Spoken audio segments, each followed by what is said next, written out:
Hello friends, welcome to knowledge centre. ഈ ഒരു class നമ്മുടെ കഴിഞ്ഞ ക്ലാസ്സിന്റെ കണ്ടിന്യൂഷൻ ആണ് കേട്ടോ. കഴിഞ്ഞ ക്ലാസ്സിൽ നമ്മള് 9th സോഷ്യൽ സയൻസിലെ 3ാമത്തെ ചാപ്റ്റർ ആയ ഭൂമിദാനവും ഇന്ത്യൻ സമൂഹം എന്നുള്ള ചാപ്റ്റർ ആയിരുന്നു എടുത്തിട്ടുണ്ടായിരുന്നത്. അതിൽ നമ്മൾ കുറെ കാര്യങ്ങൾ പഠിച്ചിട്ടുണ്ടായിരുന്നു. അപ്പോൾ ആ ഒരു ക്ലാസ് കാണാത്തവർ അത് പോയി കാണണേ. അതിന്റെ ബാക്കി ഭാഗമാണ് നമുക്ക് ഇന്ന് എടുക്കാനുള്ളത് കേട്ടോ. അപ്പോൾ കഴിഞ്ഞ ക്ലാസ്സിന്റെ ലാസ്റ്റ് ഭാഗത്ത് നമ്മൾ ഗുപ്ത കാലഘട്ടത്തിലെ കലയും സാഹിത്യത്തെ പറ്റിയിട്ടായിരുന്നു നോക്കിയിട്ടുണ്ടായിരുന്നത്.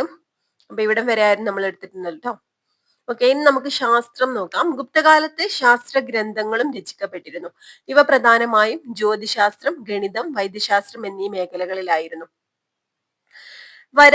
വരാഹമിഹിരന്റെ ബൃഹത് സംഹിതയും ആര്യഭടന്റെ ആര്യഭടീയവും അമരസിംഹന്റെ അമരകോശവും ഇക്കാലത്ത് രചിക്കപ്പെട്ട പ്രധാന ശാസ്ത്ര ഗ്രന്ഥങ്ങളാണ്. എന്തൊക്കെയാ പറഞ്ഞിട്ടുള്ളത്?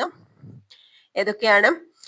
അതായത് ഗുപ്തകാലത്ത് ശാസ്ത്ര ഗ്രന്ഥങ്ങളും രചിക്കപ്പെട്ടിരുന്നു എന്ന് പറഞ്ഞു. ഏതൊക്കെ മേഖലകളിലായിരുന്നു? ജ്യോതിശാസ്ത്രത്തിലും ഗണിതം, വൈദ്യശാസ്ത്രം എന്നീ മേഖലകളിലായിരുന്നു പ്രധാനമായിട്ടും ശാസ്ത്ര ഗ്രന്ഥങ്ങൾ രചിക്കപ്പെട്ടിരുന്നത് കേട്ടോ. അപ്പൊ വരാഹമിഹിരന്റെ ബൃഹത് സംഹിത എന്നുള്ള ഗ്രന്ഥം രചിച്ചതാരാണ്? വരാഹമിഹിരനാണ് കേട്ടോ. അതുപോലെ ആര്യഭടന്റെ ആര്യഭടീയം, അതായത് ഏതൊക്കെ, പിന്നെ അതുപോലെ അമരസിംഹന്റെ അമരകോശവും ഇക്കാലത്ത് രചിക്കപ്പെട്ട പ്രധാന ശാസ്ത്ര ഗ്രന്ഥങ്ങളാണ്. ലോഹ സംസ്കരണം. 4ാം നൂറ്റാണ്ടിൽ നിർമ്മിച്ച് ഡൽഹിക്കടുത്ത് മഹ്റോളിയിൽ നിൽക്കുന്ന ഇരുമ്പ് സ്തംഭം അക്കാലത്തെ ലോഹ സംസ്കരണ സാങ്കേതിക വിദ്യക്ക് ഉദാഹരണമാണ്. നൂറ്റാണ്ടുകളായി മഴയും വെയിലും ഏറ്റ് നിൽക്കുന്ന ഈ ഇരുമ്പ് സ്തംഭം ഇപ്പോഴും തുരുമ്പിക്കാതെ നിൽക്കുന്നു. അപ്പൊ എന്താണ്? ഡൽഹിക്കടുത്ത് മഹ്റോളിയിൽ നിൽക്കുന്ന ഇരുമ്പ് സ്തംഭം ഈ ഒരു ഗുപ്ത കാലഘട്ടത്തിലെ ലോഹ സംസ്കരണ സാങ്കേതിക വിദ്യക്ക് ഉദാഹരണമാണ് എന്നാണ് പറയുന്നത്. ദക്ഷിണേന്ത്യയിലേക്ക് ഗുപ്ത രാജാക്കന്മാർ ബ്രാഹ്മണർക്ക് ഭൂമിദാനം നൽകിയതിനെ കുറിച്ച് മുമ്പ് ചർച്ച ചെയ്തുവല്ലോ. 6ാം നൂറ്റാണ്ടോടെ ഭൂമിദാനം ചെയ്യുന്ന പതിവ് ദക്ഷിണേന്ത്യയിലേക്കും വ്യാപിച്ചു ട്ടോ. ഇതിന് കാരണം ഉത്തരേന്ത്യയിൽ നിന്നും ദക്ഷിണേന്ത്യയിലേക്കുള്ള ബ്രാഹ്മണരുടെ കുടിയേറ്റമാണ്. പല്ലവരും പാണ്ഡ്യവരുമായിരുന്നു ഇക്കാലത്ത് ദക്ഷിണേന്ത്യയിലെ പ്രധാന രാജവംശങ്ങൾ. അവർ ബ്രാഹ്മണർക്കും ക്ഷേത്രങ്ങൾക്കും ഭൂമി ദാനം ചെയ്തു. ഇതിന്റെ ഫലമായി ദക്ഷിണേന്ത്യയിലെ സമൂഹത്തിലും സമ്പദ് വ്യവസ്ഥയിലും ബ്രാഹ്മണർക്ക് ഉയർന്ന സ്ഥാനം ലഭിച്ചു. ബ്രാഹ്മണർക്ക് ഭൂമിദാനം ചെയ്ത് ഈ പ്രദേശങ്ങളെ കൃഷി വികസിപ്പിക്കുന്നതിന് കാരണമായി. മുമ്പ് സൂചിപ്പിച്ചിരുന്ന പോലെ ബ്രാഹ്മണർക്ക് കൃഷിയുടെ സാങ്കേതിക വിദ്യയെക്കുറിച്ചും കാലാവസ്ഥയെക്കുറിച്ചുമുള്ള അറിവ് കൃഷിയുടെ വ്യാപനത്തിന് സഹായകമായി. രാജാക്കന്മാരും ഗ്രാമഭരണകൂടങ്ങളും സംഭരണികൾ നിർമ്മിച്ചും ജലസേചന സംവിധാനം ഒരുക്കിയും കൃഷിയെ പ്രോത്സാഹിപ്പിച്ചു. അപ്പൊ ഗുപ്ത രാജാക്കന്മാര് ബ്രാഹ്മണർക്ക് ഭൂമിദാനം നൽകിയിട്ടുണ്ടായിരുന്നു നമ്മൾ പറഞ്ഞു. 6ാം നൂറ്റാണ്ടോടെ എന്താണ്? ഭൂമിദാനം ചെയ്യുന്ന പതിവ് ദക്ഷിണേന്ത്യയിലേക്കും വ്യാപിച്ചു എന്നാണ് പറയുന്നത് കേട്ടോ. ഇതിന് കാരണം എന്താ പറയുന്നത്? ഉത്തരേന്ത്യയിൽ നിന്നും ദക്ഷിണേന്ത്യയിലേക്കുള്ള ബ്രാഹ്മണരുടെ കുടിയേറ്റമാണ് കേട്ടോ. ഇങ്ങനെ കുടിയേറിയ ബ്രാഹ്മണർക്ക്, ദക്ഷിണേന്ത്യയിലേക്ക് കുടിയേറിയ ബ്രാഹ്മണർക്ക് അവരുടെ രാജവംശങ്ങൾ, പല്ലവരും പാണ്ഡ്യവരുമായിരുന്നു എന്ന് പറഞ്ഞ കാലത്ത് ദക്ഷിണേന്ത്യയിലെ പ്രധാന രാജവംശങ്ങൾ, ഇവർക്ക് എന്താണ്, ഇവിടെ കുടിയേറിയ ബ്രാഹ്മണർക്ക് ഭൂമി ദാനം നൽകാൻ തുടങ്ങി. ഓക്കെ, ഇതിന് ഫലമായി ദക്ഷിണേന്ത്യയിലെ സമൂഹത്തിലും സമ്പദ് വ്യവസ്ഥയിലും ബ്രാഹ്മണർക്ക് ഉയർന്ന സ്ഥാനം ലഭിച്ചു എന്നാണ് പറയുന്നത്. അതുപോലെ തന്നെ എന്താണ്, ബ്രാഹ്മണർക്ക് കൃഷിയുടെ സാങ്കേതിക വിദ്യയെക്കുറിച്ചും കാലാവസ്ഥയെക്കുറിച്ചും ഉണ്ടായിരുന്ന അറിവും കൃഷിയുടെ വ്യാപനത്തിന് സഹായകമായി. ബ്രാഹ്മണരുടെ നിയന്ത്രണത്തിലായിരുന്ന ക്ഷേത്രങ്ങളുടെ ഇടപെടലിന്റെ ഫലമായി പല്ലവ രാജ്യത്ത് കാർഷിക പുരോഗതി ഉണ്ടായി. കൃഷിയിലെ ഉൽപാദന മിച്ചം വ്യാപാരത്തിന്റെ പുരോഗതിക്ക് കാരണമായി. ആഭ്യന്തര വ്യാപാരത്തിനോടൊപ്പം സമുദ്ര വ്യാപാരവും വളർന്നു.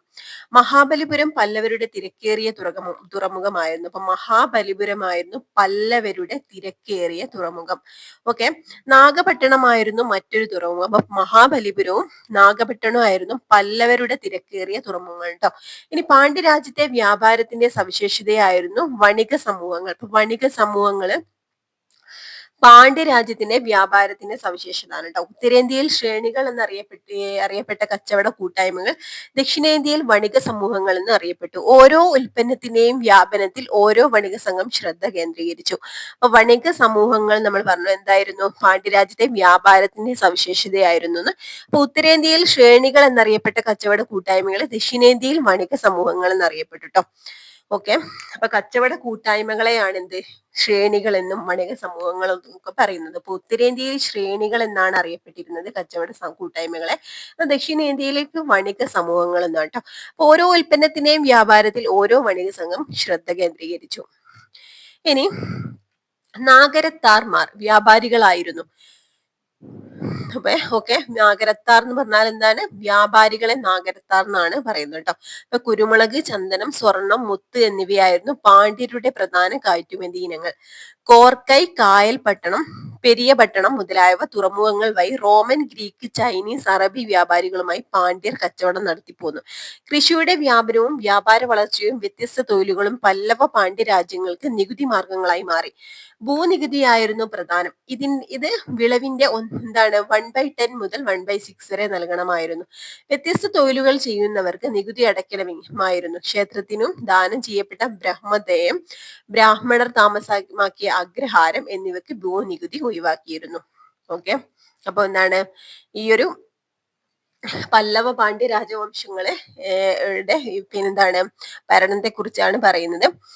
ഓക്കെ, അപ്പൊ നഗരത്താർമാർ വ്യാപാരികളെ നഗരത്താർമാർ എന്നായിരുന്നു വിളിച്ചിട്ടുണ്ടായിരുന്നത്. അതുപോലെ എന്താണ് കുരുമുളക്, ചന്ദനം, സ്വർണം, മുത്ത് എന്നിവയായിരുന്നു പ്രധാന കയറ്റുമതി ഇനങ്ങൾ കേട്ടോ.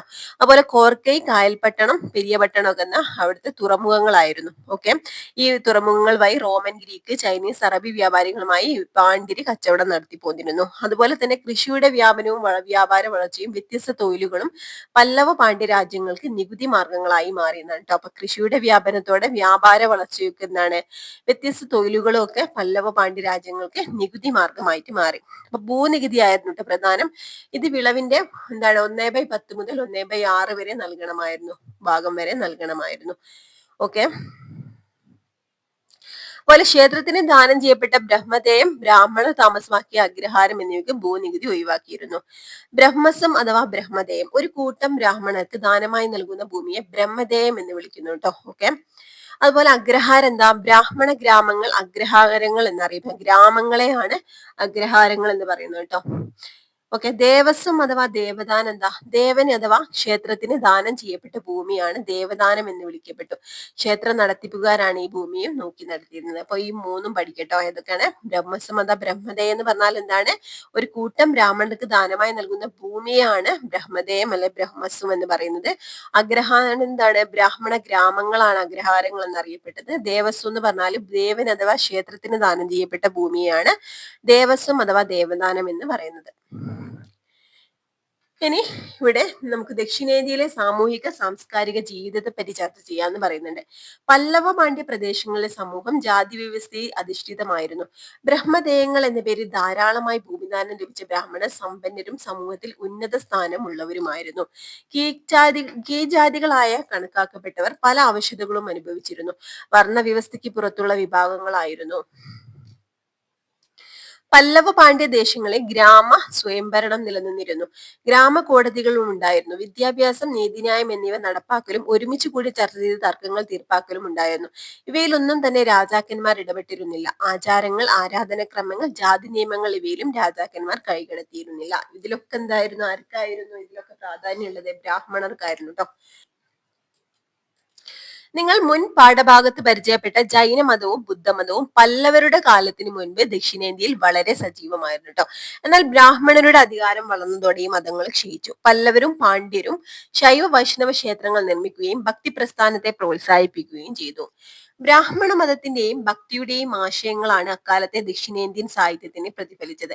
പല്ലവർ സംസ്കൃത സാഹിത്യത്തെ പ്രോത്സാഹിപ്പിച്ചു. പല്ലവ രാജാവായ മഹേന്ദ്രവർമ്മൻ ഒന്നാമൻ സംസ്കൃത പണ്ഡിതനായിരുന്നു. മത്ത വിലാസ പ്രഹസനം അദ്ദേഹം രചിച്ച കൃതിയാണ്. ഇമ്പോർട്ടന്റ് ആണ്. അപ്പൊ ബ്രാഹ്മണ മതത്തിന്റെയും ഭക്തിയുടെയും ആശയങ്ങളാണ് അക്കാലത്ത് ദക്ഷിണേന്ത്യൻ സാഹിത്യത്തിൽ പ്രതിഫലിച്ചതെന്നാണ് കേട്ടോ. പല്ലവർ സംസ്കൃത സാഹിത്യത്തെ പ്രോത്സാഹിപ്പിച്ചിരുന്നു. ഇമ്പോർട്ടന്റ് ആണ്. പല്ലവ രാജാവായ മഹേന്ദ്രവർമ്മൻ ഒന്നാമൻ സംസ്കൃത പണ്ഡിതനായിരുന്നു. മത്തവിലാസ പ്രഹസനം അദ്ദേഹം രചിച്ച കൃതിയാട്ടോ. മഹേന്ദ്രവർമ്മൻ രചിച്ച കൃതിയാണ് മത്തവിലാസ പ്രഹസനം. ദക്ഷിണേന്ത്യൻ ക്ഷേത്രങ്ങൾ അക്കാലത്ത് ജനജീവിതത്തിൽ കാര്യമായ സ്വാധീനം ചെലുത്തിയിരുന്നു. ക്ഷേത്രങ്ങൾ അക്കാലത്തെ പ്രധാന കലാനിർമ്മിതികളായിരുന്നു. കാഞ്ചീപുരം, മഹാബലിപുരം, മധുര എന്നിവിടങ്ങളിലാണ് അക്കാലത്തെ പ്രധാന ക്ഷേത്രങ്ങൾ സ്ഥിതി ചെയ്യുന്നത്. എവിടൊക്കെയാണ്? കാഞ്ചീപുരം, മഹാബലിപുരം, മധുര എന്നിവിടങ്ങളിലാണ് അക്കാലത്തെ പ്രധാന ക്ഷേത്രങ്ങൾ സ്ഥിതി ചെയ്യുന്നത്. ദ്രാവിഡ ശൈലി എന്ന ദക്ഷിണേന്ത്യൻ ക്ഷേത്ര നിർമ്മാണ ശൈലി പല്ലവരുടെ കാലത്താണ് രൂപപ്പെട്ടത് കേട്ടോ. ദ്രാവിഡ ശൈലി എന്ന ദക്ഷിണേന്ത്യൻ ക്ഷേത്ര നിർമ്മാണ ശൈലി ആരുടെ കാലത്താണ്? പല്ലവ രാജാക്കന്മാരുടെ കാലത്താണ് രൂപപ്പെട്ടത്. അപ്പൊ കാലക്രമേണ ക്ഷേത്ര നിർമ്മാണം 3 ഘട്ടങ്ങളിലായി വികാസം പ്രാപിച്ചു. അതാണ് ഇവിടെ കൊടുത്തത് കേട്ടോ. പാറ വെട്ടി നിർമ്മിച്ച ക്ഷേത്രങ്ങളും ഇതുപോലെ ഒറ്റക്കല്ലിൽ തീർത്ത രഥക്ഷേത്രങ്ങള് ഘടനാ ക്ഷേത്രങ്ങൾ കേട്ടോ. ചിത്രമൊക്കെ ഇവിടെ കൊടുത്തിട്ടുണ്ട്. മാമണ്ടൂർ ഗുഹാക്ഷേത്രം കാഞ്ചീപുരത്താണ്. മധുര മീനാക്ഷി ക്ഷേത്രം മഹാബലിപുരത്തെ രഥക്ഷേത്രം. ഇനി ദ്രാവിഡ വാസ്തു ശില്പകല. ക്ഷേത്ര നിർമ്മാണം ഇന്ത്യയിൽ പുരാതന കാലം തൊട്ടേ നിലനിന്നിരുന്നു. ക്ഷേത്ര വാസ്തു ശില്പകല 3 തരത്തിലായിരുന്നു. നഗര വാസര ശൈലികൾ പൊതുവെ ഉത്തരേന്ത്യയിലും ദ്രാവിഡ ശൈലി ദക്ഷിണേന്ത്യയിലും നിലനിന്നു. ഭീമാകാരമായ മണ്ഡപങ്ങൾ ദ്രാവിഡ വാസ്തു ശില്പകലയുടെ പ്രധാന സവിശേഷതയാണ്. അപ്പൊ ക്ഷേത്ര നിർമ്മാണം ഇന്ത്യയിൽ പുരാതന കാലം തൊട്ടേ ഉണ്ടായിരുന്നു. അപ്പൊ ക്ഷേത്ര വാസ്തു ശില്പകല 3 തരത്തിലുണ്ട്. നഗര വാസര ദ്രാവിഡ ട്ടോ. ഓക്കെ, അപ്പൊ നഗരവാസര ശൈലികൾ പൊതുവെ ഉത്തരേന്ത്യയിലായിരുന്നു കാണപ്പെടുന്നത്. പിന്നീട് ദ്രാവിഡ ശൈലിയോ ദക്ഷിണേന്ത്യയിലും നിലനിന്നു. അപ്പൊ ഭീമാകാരമായ മണ്ഡപങ്ങൾ ദ്രാവിഡ വാസ്തുശില്പകലയുടെ പ്രധാന സവിശേഷതയാണ്. അതായത് നമ്മുടെ ദക്ഷിണേന്ത്യയിൽ നിലനിന്ന ദ്രാവിഡ ശൈലിയാണ്. അപ്പൊ ദ്രാവിഡ ശൈലിയുടെ പ്രത്യേകത ആണ് ഭീമാകാരമായ മണ്ഡപങ്ങളൊക്കെ നമുക്ക് കാണാൻ പറ്റും. പല്ലവരാണ് ദ്രാവിഡ ശില്പകലാ വൈദഗ്ധ്യം ആദ്യം തെളിയിച്ചത്. മഹാബലിപുരത്തെ ക്ഷേത്രങ്ങൾ അവരുടെ വാസ്തുശില്പകലാ വൈദഗ്ധ്യത്തിന് ഉത്തമ ഉദാഹരണങ്ങളാണ്. എന്നാൽ ദ്രാവിഡ ശൈലിയിൽ ഏറ്റവും അധികം ക്ഷേത്രങ്ങൾ നിർമ്മിച്ചത് ചോളന്മാരാണ്. അപ്പൊ ദ്രാവിഡ ശൈലിയിൽ ഏറ്റവും അധികം ക്ഷേത്രങ്ങൾ നിർമ്മിച്ചത് ആരാണ്? ചോളന്മാരാണ്. തമിഴ്നാടിന്റെ വിവിധ ഭാഗങ്ങളിൽ അക്കാലത്ത് നിർമ്മിക്കപ്പെട്ട ക്ഷേത്രങ്ങൾ ഇന്നും നിലകൊള്ളുന്നു. മധുര മീനാക്ഷി ക്ഷേത്രം, ശ്രീരംഗം ക്ഷേത്രം തുടങ്ങിയവ പാണ്ഡ്യരുടെ കാലത്തെ പ്രശസ്തമായ നിർമ്മിതികളാണ്. ഇമ്പോർട്ടന്റ് ആട്ടോ. അപ്പൊ ദ്രാവിഡ വാസ്തു ശില്പകലയിൽ തീർത്ത ക്ഷേത്രങ്ങൾക്ക് പ്രധാനമായും ശ്രീകോവിൽ അല്ലെങ്കിൽ ഗർഭഗൃഹം, വിമാനം, അല്ലെ ക്ഷേത്രത്തിന്റെ മുകൾ ഭാഗത്തെയാണ് വിമാനം എന്ന് പറയുന്നത്. ശിഖരം വിമാനത്തിന്റെ മുകളറ്റത്തെയാണ് കേട്ടോ.